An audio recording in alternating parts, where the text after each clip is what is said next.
இறை இயேசுவில் பிரியமுள்ள மாதா தொலைக்காட்சியின் அனைத்து நிகழ்ச்சிகளையும் ஆவலோடு பார்த்து கொண்டிருக்கிற அன்பு நேயர்கள் அனைவருக்கும் இனிய இரவு வணக்கம். இந்த நாள் முழுவதும் இறைவனின் அருளும் ஆசீரும் உங்களை நிறைவாக வழிநடத்தியதை உணர்ந்திருப்பீர்கள் என்று நம்புகிறேன். இன்றும் ஒரு அருமையான சிந்தனையைத்தான் நான் உங்களோடு பகிர்ந்து கொள்ள ஆசைப்படுகிறேன். கடவுளால் படைக்கப்பட்ட நாம் ஒவ்வொருவரும் நாம் வாழும் பழைய நிலையிலிருந்து மாற்றம் பெற்று புதிய மனிதர்களாக வாழ வேண்டும் என்றுதான் விரும்புகிறோம். அத்தகைய மாற்றத்தை நம்மில் கொண்டு வர பல முயற்சிகளையும் மேற்கொள்கிறோம். ஆனால் அது பல சமயங்களிலே தோல்வியில் முடிந்து விடுகிறது. நாம் விரும்புகின்ற மாற்றம் ஒன்றுதான் மாறாதது. மாற்றம் இல்லை என்றால் நிச்சயம் அங்கே வளர்ச்சிக்கு வாய்ப்பில்லை. மாற்றம் ஒவ்வொரு நிலையிலும் நிகழ்ந்து கொண்டுதான் இருக்கின்றது. பட்டன் மொபைல் பயன்படுத்திய நம்மில் பெரும்பாலானோர் இன்று ஸ்மார்ட் போன் பயன்படுத்துகிறோம். குடிசை வீடுகளில் வாழ்ந்த நாம் இன்று அடுக்குமாடி வீடுகளுக்கு மாறியிருக்கிறோம். இவ்வாறாக மாற்றங்கள் ஒவ்வொரு நிமிடமும் நிகழ்ந்து கொண்டுதான் இருக்கின்றது. இவைகள் அனைத்தையும் விட நம்மில் மாற்றங்கள் நிகழ வேண்டும் என்பதை கருத்தில் கொள்ள இன்றைய நிகழ்வு நம்மை அன்போடு அழைக்கிறது. நேற்று பார்த்தவர்களா இன்று இப்படி மாறிவிட்டார்கள் என்று சிலரை நமது விழிகள் வியக்கும் அளவுக்கு பார்த்திருக்கிறோம். அவர்களிடம் ஏற்பட்ட மாற்றத்தை நம்மால் ஏற்றுக்கொள்ள முடியவில்லை என்பதுதான் உண்மை. மாற்றங்களில் பாடம் கற்றுக்கொள்வதுதான் வாழ்க்கை என்ற உண்மையை உணர்ந்து கொள்ளும் போதுதான் நம்மில் மாற்றம் உருவாகும் என்பதை புரிந்து கொள்வோம். நெருநல் உளனொருவன் இன்றில்லை என்னும் பெருமை உடைத்து இவ்வுலகு. நேற்று இருந்தவன் இன்று இல்லை என்பதுதான் உலகம் கண்ட உண்மை என்கிறார் வள்ளுவர். எனவே நமது வாழ்க்கை பயணத்திலும் மாற்றங்கள் தேவைதான் என்பதை உணர்ந்து கொள்வோம். நமது மாற்றம் நமது தோற்றத்தில் மட்டும் என்று குறுகிவிடாமல் நமது எண்ணங்களில், நமது மனங்களில் மாற்றத்தை கொண்டு வருவோம். நல்ல மாற்றம் வாழ்வில் ஏற்றத்தை தரும் என்பதையும் உணர்ந்து கொள்வோம். லண்டன் மாநகரம். ஓர் ஓவியன் ஒரு நாள் கலைக்கூடத்தின் ஜன்னல் வழியாக எட்டி பார்த்தான். ஒருவன் சாக்கடையோரம் சுருண்டு படுத்திருப்பதை கண்டான். அக்காட்சி ஓவியன் மனதை நெகிழச் செய்தது. அம்மனிதனை வரையத் தொடங்கினான். வழக்கம் போலல்ல, முற்றிலும் வேறு விதமாக அப்படம் இருந்தது. நிமிர்ந்த தோள்களுடன் உயர்ந்து நிற்கும் ஒரு மனிதனை ஓவியத்தில் வரைந்து முடித்தவுடன் அதை எடுத்துக்கொண்டு வேகமாக தெருவில் கிடந்த மனிதனிடம், இதோ பார், நான் உன் உருவத்தை ஓவியமாக்கி இருக்கிறேன் என்றான். அந்த வறியவனால் தனது கண்களை நம்ப முடியவில்லை. ஒரு பக்கமாக புரண்டு, உங்கள் பார்வைக்கு நான் இப்படியா காட்சியளிக்கிறேன் என்று கேட்டான். ஆமாம், இப்படத்தில் உள்ளது போலத்தான் நான் உன்னை பார்க்கிறேன். இதை நீ வைத்து கொள்ளலாம் என்று அப்படத்தை அவனிடமே கொடுத்தான். அவன் எழுந்து நின்று, இப்படித்தான் நீங்கள் என்னை பார்க்கிறீர்கள் என்றால் இனிமேல் நான் இதைப் போலவே இருக்கப் போகிறேன் என்றான். படத்தை தனது 2 கைகளிலும் பிடித்து கொண்டு நேராக நிமிர்ந்து நின்று, நான் இந்த சாக்கடைக்கு இனி ஒருபோதும் திரும்பி வரப்போவதில்லை என்று அங்கிருந்து நகர்ந்தான். சாக்கடையில் புரண்டு படுத்து கொண்டிருந்தவனிடம் இந்த மாற்றம் எப்படி வந்தது? எல்லாம் அவனுடைய மனப்போக்குதான் என்பதை நாம் புரிந்து கொள்ள வேண்டும். நீ உன் மனோபாவத்தை மாற்றுவதன் மூலம் உன் வாழ்வை மாற்றலாம் என்பதுதான் இந்த காலகட்டத்தின் உன்னதமான கண்டுபிடிப்பு என்பார் சிந்தனையாளர் வில்லியம் கேம்ஸ். நாமும் நமது மனோபாவத்தை மாற்றிக்கொண்டு நல்ல எண்ணங்களால் நம்மை மேன்மைப்படுத்துவோம். இன்றைய தினத்தை எடுத்துக்கொள்வோம். இந்த நாள் முழுவதும் நாம் நம்மில் மாற்றத்தை காண முயற்சி செய்தோமா என்று யோசித்து பார்ப்போம். மேலும் இந்த நாளில் நமது செயல்பாடுகள் எப்படிப்பட்டதாக இருந்தது என்று நம்மையே நாம் கேட்டு பார்ப்போம்.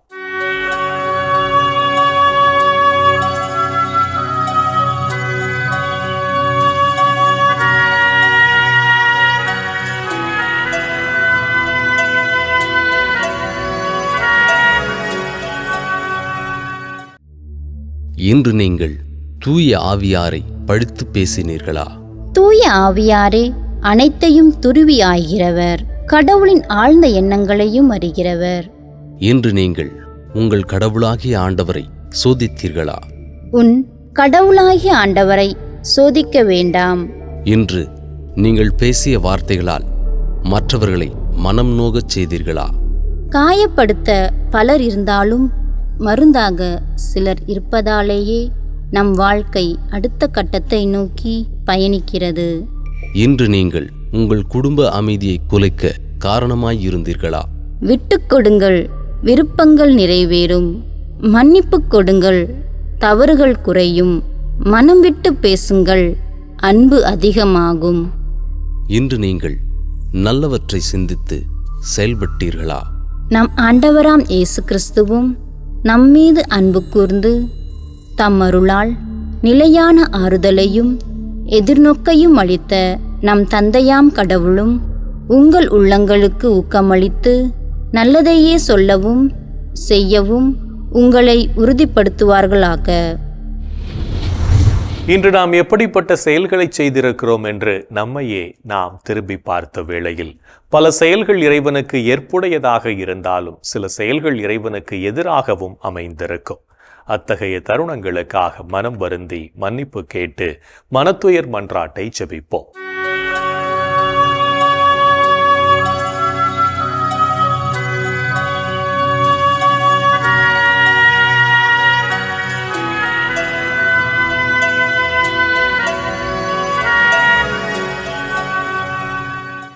எல்லாம் வல்ல இறைவனிடமும் சகோதர சகோதரிகளே உங்களிடமும் நான் பாவி என ஏற்றுக்கொள்கிறேன்.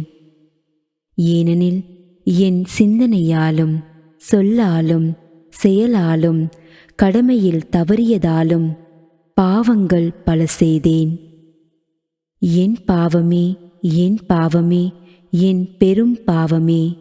ஆகையால் எப்போதும் கன்னியான புனித மரியாவையும் வானதூதர் புனிதர் அனைவரையும் சகோதர சகோதரிகளே உங்களையும் நம் இறைவனாகிய ஆண்டவரிடம் எனக்காக வேண்டிக்கொள்ள மன்றாடுகிறேன். ஆமேன். மனத்துயர் மன்றாட்டை ஜெபித்ததன் வழியாக இறைவனிடமிருந்து மன்னிப்பை பெற்றிருப்போம் என்ற நம்பிக்கையோடு இறை வேண்டலில் இணைவோம்.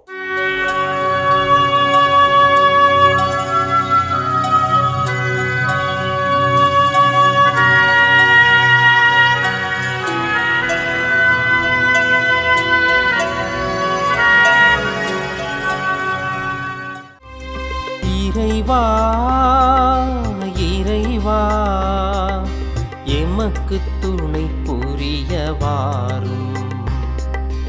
ஆண்டவரே எமக்கு துணை புரிய விரைந்து வாரும். தந்தைக்கும் மகனுக்கும் தூய ஆவியாருக்கும் மாட்சி உண்டாவதாக.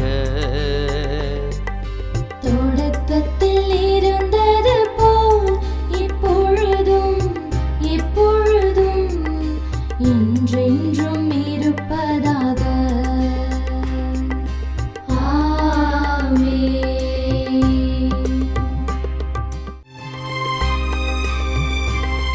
என் ஆண்டவரே என் கடவுளே பகலில் கதறுகிறேன்,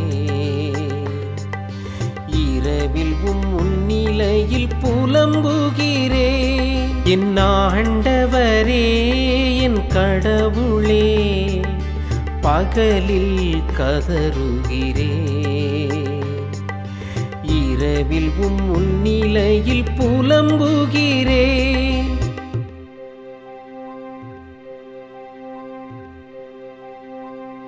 ஆண்டவரே என் மீட்பின் இறைவா பகலில் நான் கதறுகிறேன்,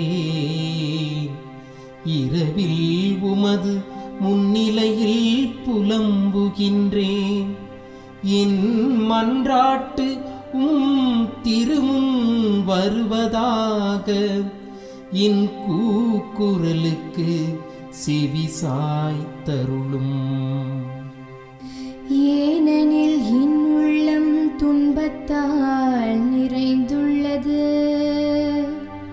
என் உயிர் பாதாளத்தை நெருங்கிவிட்டது. படுகுழிக்குள் இறங்குவோருள் ஒருவராக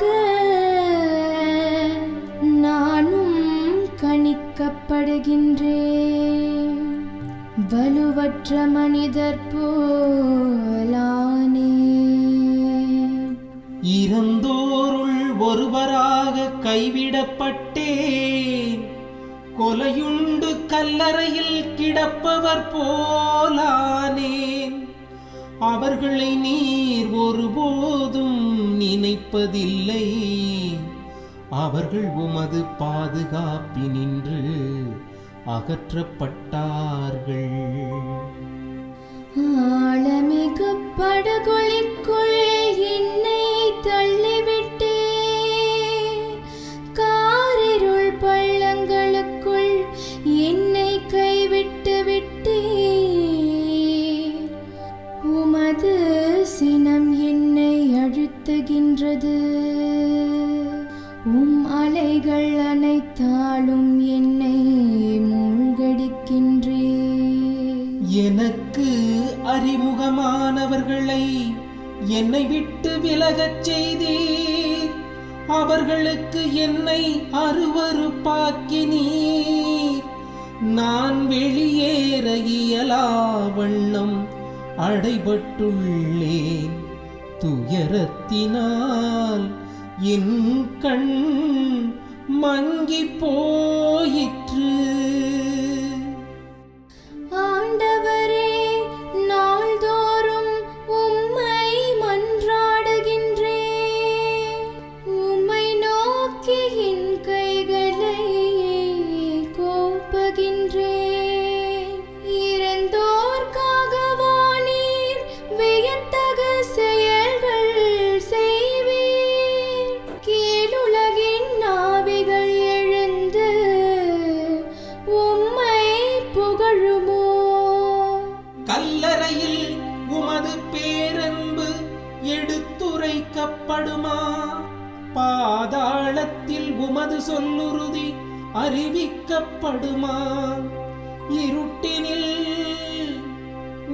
அரும் செயல்கள் அறியப்படுமா? மறதி உலகில் நீதி நேரி உணரப்படுமா? ஆண்டவரே, நானோ உம்மை நோக்கி கதறுகின்றேன், காலையில் உம்மை நோக்கி மன்றாடுகின்றேன்.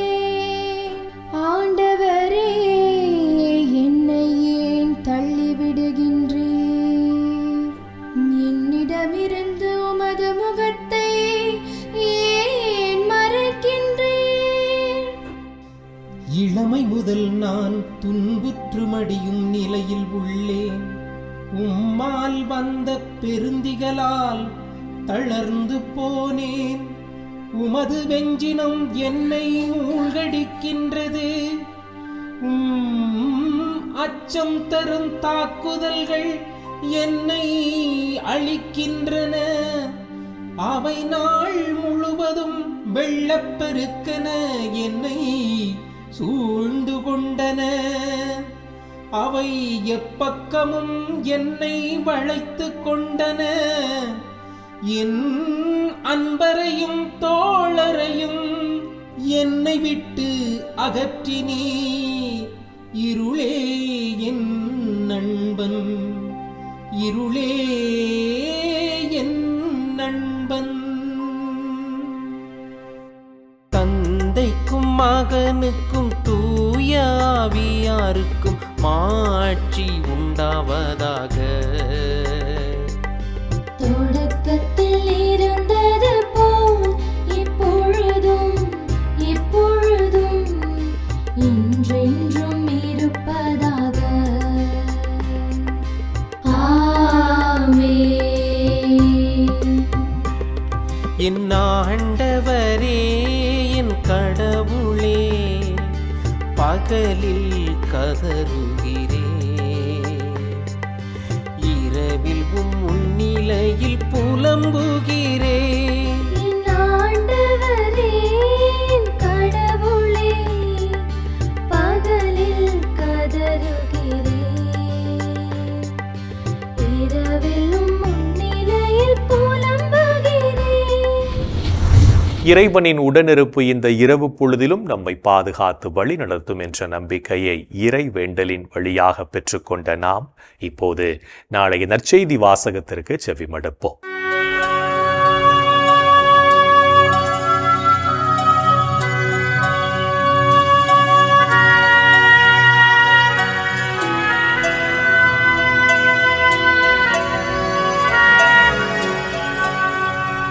நாளைய திருப்பலி வாசகங்கள். முதல் வாசகம் திருத்துதர் யூதா எழுதிய திருமுகத்திலிருந்து வாசகம். இறை வார்த்தைகள் 17 மற்றும் 20 முதல் 25 வரை. பதிலுரை பாடல்.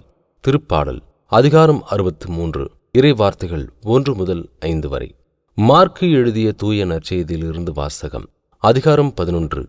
இறை வார்த்தைகள் 27 முதல் 33 வரை. அக்காலத்தில் இயேசுவும் அவருடைய சீடர்களும் மீண்டும் எருசலேமுக்கு வந்தார்கள். இயேசு கோவிலில் நடந்து கொண்டிருந்த போது தலைமை குருக்கள், மறைநூல் அறிஞர்கள், மூப்பர்கள் ஆகியோர் அவரிடம் வந்து, எந்த அதிகாரத்தால் நீர் இவற்றை செய்கிறீர்? இவற்றை செய்ய உமக்கு அதிகாரம் கொடுத்தவர் யார் என்று கேட்டனர். இயேசு அவர்களுக்கு மறுமொழியாக, நானும் உங்களிடம் ஒரு கேள்வி கேட்கிறேன், நீங்கள் மறுமொழி கூறுங்கள். அப்போது எந்த அதிகாரத்தால் இவற்றை செய்கிறேன் என நான் உங்களுக்குச் சொல்வேன். திருமுழுக்கு அளிக்கும் அதிகாரம் யோவானுக்கு விண்ணகத்திலிருந்து வந்ததா, மனிதரிடமிருந்து வந்ததா? எனக்கு பதில் சொல்லுங்கள் என்றார். அவர்கள், விண்ணகத்திலிருந்து வந்தது என்போமானால் பின் ஏன் நீங்கள் அவரை நம்பவில்லை என கேட்பார். எனவே மனிதரிடமிருந்து வந்தது என்போமா என்று தங்களிடையே பேசிக் கொண்டிருந்தார்கள். ஆனால் மக்கள் அனைவரும் யோவானை ஓர் இறைவாக்கினராக கருதியதால் அவர்கள் மக்களுக்கு அஞ்சினார்கள். எனவே அவர்கள் இயேசுவிடம், எங்களுக்கு தெரியாது என்று பதிலுரைத்தார்கள்.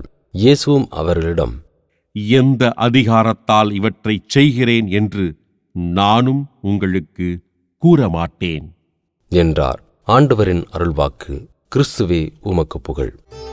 ஆண்டவரே, உம் கையில் என் உயிரை ஒப்படைக்கின்றே. ஆண்டவரே, உம் கையில் என் உயிரை ஒப்படைக்கின்றேன். உண்மையின் ஆண்டவராகிய கடவுளே, எம்மை மீட்பவர் நீரே. ஆண்டவரே, உம் கையில் என் உயிரை ஒப்படைக்கின்றேன். தந்தைக்கும் மகனுக்கும் தூய ஆவியார்க்கும் மாட்சி உண்டாவதாக. ஆண்டவரே, உம் கையில் என் உயிரை ஒப்படைக்கின்றேன்.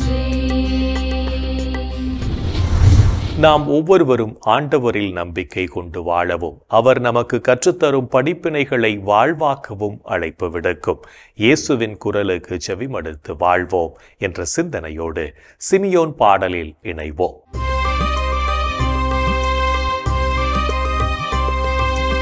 ஆண்டவரே, ஆண்டவரே, நாங்கள் விழித்திருக்கும் போது எங்களை காத்தருளும். நாங்கள் தூங்கும் போது எங்களை பாதுகாத்தருளும். இதனால் கிறிஸ்துவோடு பிழித்திருந்து அவரோடு அமைதியில் இளைப்பாறுவோம். அவரோடு அமைதியில் இளைப்பாறுவோம், இளைப்பாறுவோம்.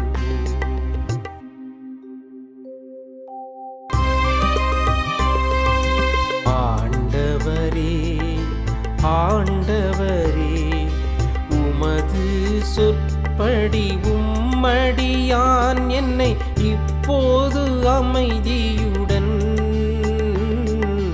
போகச் செய்கின்றீர். ஏனெனில் மக்கள் அனைவரும் காணுமாறு நீர் ஏற்பாடு செய்துள்ள உமது மீட்பை என் கண்கள் கண்டு கொண்டன. இம்மீட்பே பிற இன இனத்தாருக்கு வெளிப்பாடு அருளும் மொழி. இதுவேவும் மக்களாகிய இஸ்ராயேலுக்கு பெருமை, இஸ்ராயேலுக்கு பெருமை, இஸ்ராயேலுக்கு பெருமை. தந்தைக்கும் மகனுக்கும் தூய ஆவியாருக்கும் மாட்சி உண்டாவதாக. தொடக்கத்தில் இருந்தது போல் இப்பொழுதும் எப்பொழுதும் என்றென்றும் இருப்பதாக.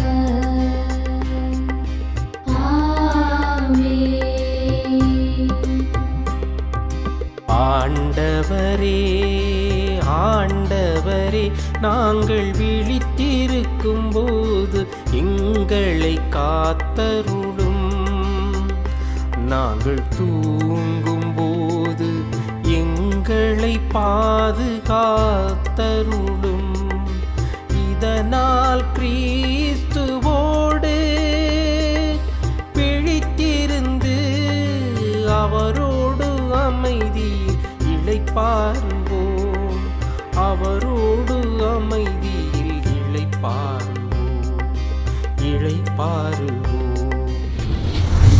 இறைவன் நம்மை ஒவ்வொரு நொடி பொழுதும் அற்புதமாய் வழிநடத்தி கொண்டிருப்பதை சிமியோன் பாடல் வழியாக உணர்ந்து ஜெபித்த நாம் இப்போது நாளைய புனிதரை பற்றி பார்க்கலாம்.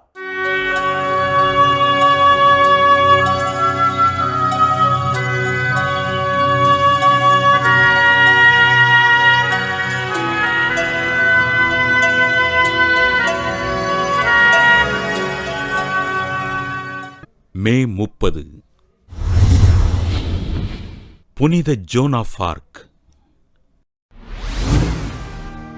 பிரான்ஸ் நாட்டில் டோம் ரெமி என்னுமிடத்தில் வாழ்ந்த ஜேக்குவஸ் இசபெல்லா பெற்றோருக்கு கிபி 1412ஆம் ஆண்டு ஜனவரி 6ஆம் நாள் பிறந்தார் ஜோன் ஆஃப் ஆர்க். சிறுவயது முதல் ஜெபத்திலும் புண்ணிய செயல்கள் புரிவதிலும் சிறந்திருந்த இவர் தன் 13வது வயதில் புனித மார்கரெட் குரலினை கேட்டார்.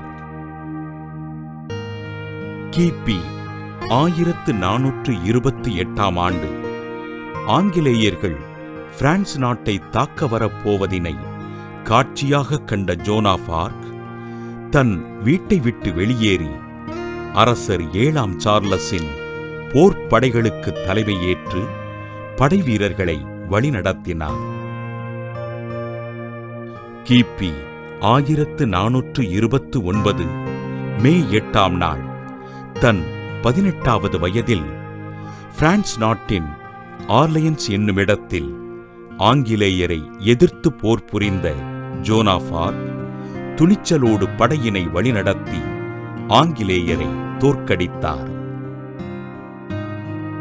தன்னை இறைவன் வழிநடத்துகிறார், தனக்கான வீரத்தினையும் திறமையினையும் இறைவன் தருகிறார் என்று கூறிய ஜோன் ஆஃப் ஆர்க் அரசர் 7ஆம் சார்லஸ் பிரான்ஸ் நாட்டின் அரசராக காரணமாக அமைந்தார்.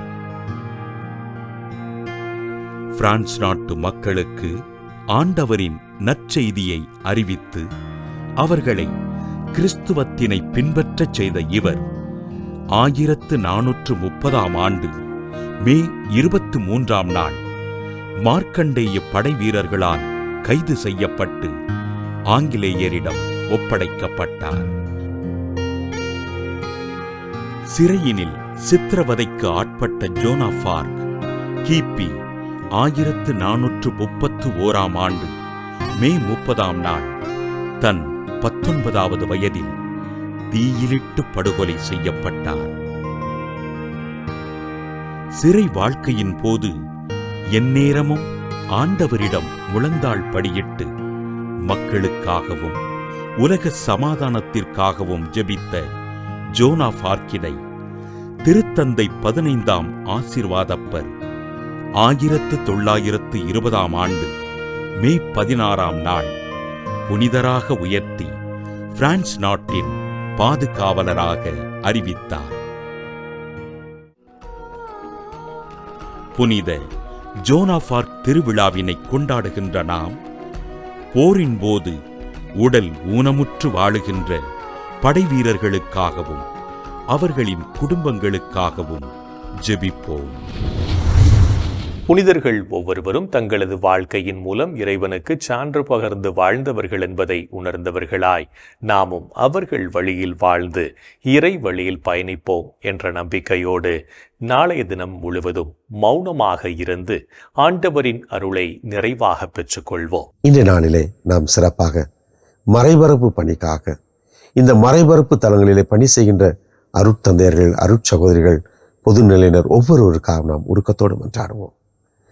எங்கள் அன்பே உருவான இயேசு ஆண்டவரே, உலகெங்கும் சென்று படைப்பிற்கெல்லாம் நற்செய்தியை அறிவியுங்கள் என்று சொன்னீரே. ஆம் ஆண்டவரே, உமது அன்பு கட்டளையை தங்களது சிறமேல் ஏற்றுக்கொண்டு இன்றைக்கு எங்களது தாய் நாட்டுடைய வடகிழக்கு பகுதிகளிலே வடநாட்டு பகுதியிலும் ஆப்பிரிக்கா, ஐரோப்பிய நாடுகளிலும் அமெரிக்க நாடுகளிலும் நற்செய்தி அறிவிப்பு பணிக்காக சென்றிருக்கின்ற எம் அருட்தந்தையர்களை, அருட்சகோதரிகளை இன்னும் பொதுநிலையினரை எண்ணி பார்த்து செபிக்கிறோம். ஆண்டவரே, இவர்கள் நற்செய்தி அறிவிப்பு பணியிலே எதிர்கொள்கின்ற எல்லா சவால்களையும் தைரியமாக சந்திக்கக்கூடிய மனபலனை தாரும். ஆவியாருடைய கொடைகளை அவர்கள் மீது அள்ளி தெளிக்கும்படியாக, ஆவியாருடைய கொடைகளால் அவர்களை நிரப்பும்படியாக கேட்கிறோம். ஆண்டவரே இயேசுவே, இந்த மறைபரப்பு தலங்களிலே அவர்கள் செய்கின்ற பணிகளின் வழியாக உமக்கு மகிமை சேர்த்து உமது அற்புதமான இந்த இறையாட்சியை உலகமெங்கும் கொண்டு வரக்கூடிய ஆற்றலை தாரும். எங்களது இளையோருக்கு இந்த மறைபரப்பு பணியிலே ஆர்வத்தை கொடுத்து அவள் வாழ்கின்ற பகுதிகளிலும் இன்னும் அநேக பகுதிகளிலும் மறைபரப்பாளர்களாக இவர்களும் சென்று பணியாற்றக்கூடிய மனநிலையை அவர்களுக்கு கொடுத்துள்ளும். எங்கள் அன்பு தாயே, ஆரோக்கிய அன்னையே, மறைபரப்பாளர்களுக்காக, மறைபரப்பு பணிக்காக பரிந்து பேசுங்கள் அம்மா. இந்த ஜபங்களெல்லாம் எங்கள் ஆண்டவராகிய இயேசுவே உமது வல்லமையான திருநாமத்தின் வழியாக உம்மை கெஞ்சி மன்றாடுகிறோம். ஆமென். என்றும் வாழும் உயிருள்ள இறைவன், தந்தை, மகன், தூய ஆவியார் நாம் அனைவரையும் நிறைவாக ஆசீர்வதிப்பாராக. ஆமென். இந்த ஜெபத்தின் வழியாக இறை அன்பிலும் அரவணைப்பிலும் நாம் நலமோடு வாழ்ந்து கொண்டிருக்கிறோம் என்பதை உணர்ந்திருப்போம்.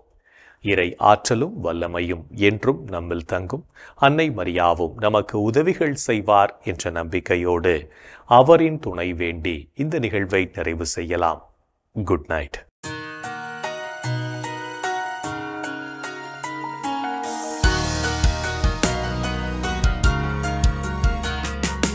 வானகம் ஆளும் அரசியின் வாழ்க, வாழ்க, வாழ்க,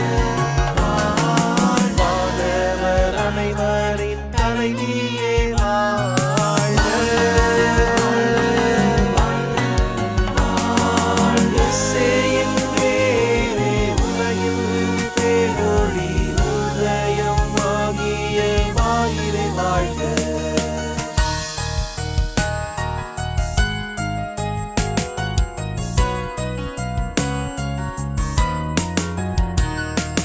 மாட்சி மிகுந்த கண்ணியே மகிழ்க, மகிழ்க, ஆட்சி தகைமையின் தாயே மகிழ்க, மகிழ்க, எழில்மிகு நாயகி இயேசுவை வேண்டி பொழிந்திடும்